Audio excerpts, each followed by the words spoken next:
ಇನ್ನು ಆರ್ಸಿಬಿ ಗೆಲುವಿಗೆ ಗೃಹ ಸಚಿವ ಪರಮೇಶ್ವರ್ ಕೂಡ ಅಭಿನಂದನೆ ಸಲ್ಲಿಸಿದ್ದಾರೆ. ಬೆಂಗಳೂರು ಜೊತೆ ಕೊಹ್ಲಿಗೆ ಎಮೋಷನಲ್ ಬಾಂಡಿಂಗ್ ಇದೆ. ಸಂಜೆ 4 ಗಂಟೆಗೆ ಸಿಎಂ ಕೂಡ ಅಭಿನಂದನೆ ಸಲ್ಲಿಸಲಿದ್ದಾರೆ.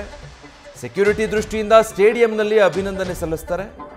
ಸಿಎಂ ಜೊತೆ ಮಾತಾಡಿ ಸಿದ್ಧತೆ ಬಗ್ಗೆ ಅದೇನು ಏರ್ಪಾಡಿದೆ ಅದನ್ನು ಮಾಡಲಾಗುತ್ತೆ ಅಂತ ಗೃಹ ಸಚಿವ ಪರಮೇಶ್ವರ್ ಹೇಳಿದ್ದಾರೆ.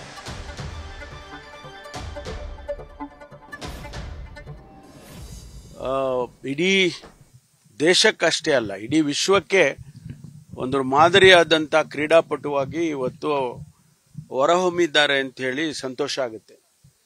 ಯಾಕೆಂದ್ರೆ ಅವರು ಟೀಮ್ ಗೆದ್ದಂಥ ಸಂದರ್ಭದಲ್ಲಿ ಆಡಿದಂಥ ಮಾತುಗಳನ್ನು ಗಮನಿಸಿದರೆ ಅವರು 18 ವರ್ಷ ಒಂದು ಟೀಮಿಗೆ ಆಡಿದ್ದು ಎಲ್ಲ ಕ್ರೀಡಾಪಟುಗಳಿಗೆ ಒಂದು ಸಂದೇಶ ಕೊಡುತ್ತೆ.